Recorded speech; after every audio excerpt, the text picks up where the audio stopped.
মুহররম মাসের মাহাত্ম্য এবং ফজিলত জানতে চাই, বিশেষ আমল থাকলে আমলগুলো জানতে চাই।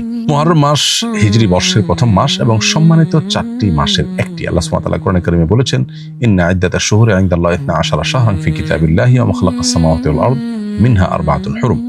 নবমণ্ডল এবং ভূমণ্ডল সৃষ্টির দিন থেকে আল্লাহর কাছে বছরের গণনায় 12টি মাস রয়েছে, তবে এর মধ্যে 4টি মাস হলো বিশেষভাবে সম্মানিত এবং মর্যাদাপূর্ণ। এই সম্মানিত 4 মাসের একটি হলো মুহররম, তার একটি হলো জিলকদ, অপরটি জিলহজ, আর শেষটি হলো মুহররম। আর চতুর্থ নম্বর মাসটি হলো রজব মাস, যেটি শাবান এবং জুমাদা সানিয়ার মাঝামাঝি মাস। তো এই মুহররম মাসটি যেহেতু সম্মানিত 4 মাসের একটি, জন্য সম্মানিত মাসের মধ্যে যেরকম যুদ্ধ বিগ্রহ করা আল্লাহ তাআলা আমাদের জন্য হারাম করেছেন, কোরআন কারিমে আয়াত রয়েছে। এর বাইরে সম্মানিত মাসগুলো সম্পর্কে আল্লাহ বলেছেন, ফালা তাজলিমু ফিহিন্না আনফুসাকুম, তোমরা নিজেদের প্রতি অবিচার করবে না এই মাসগুলোতে। সেজন্য গুনাহ থেকে বেঁচে থাকার জন্য বিশেষভাবে আমরা সচেষ্ট থাকবো ইনশাআল্লাহ।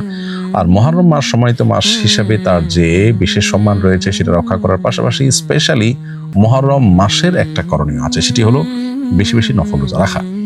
নবী করিম সাল্লাল্লাহু আলাইহি ওয়াসাল্লাম বলেছেন, আফদালুস সিয়ামি বা'দা রমাদান শাহরুল্লাহি মুহররম, অর্থাৎ রমজানের পরে সবচেয়ে উত্তম রোজা হলো আল্লাহর মাস মুহররম মাসের রোজা, যেটা সহিহ মুসলিমে বর্ণিত হয়েছে। বিধায় মুহররম মাস জুড়ে বেশি বেশি নফল রোজা রাখার চেষ্টা আমাদের করা দরকার।